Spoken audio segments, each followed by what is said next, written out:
Starbucks 賣包公，佢鬧嘢啊！兩個包公，邊個至係真啊？他是假的。好彩上爺獨具慧眼咋。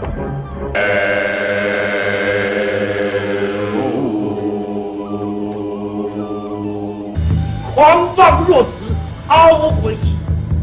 本府就算要扎你，也让你心服口服。来人呐！包大人息怒，何解要動用大刑啊？本府出身地，光輝合肥。星期一開咗間老外星巴克咖啡店，竟然猖狂到將本府嘅樣貌印起個杯度嚟賣，黎民百姓見到眼冤啊！好像有像西洋人那種大鬍子吧，包拯喝咖啡就感覺好像很奇怪。大人，佢哋都係想推廣下大人啫。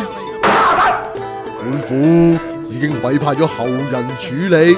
顯然把包公啊，給人感覺到是一個洋人坐在上面，而不是中國人，等於是洋包公。佢認為星巴克侵犯咗佢哋擁有嘅包公肖像權，要求星巴克解釋同收翻呢批杯，否則會訴諸法律啊！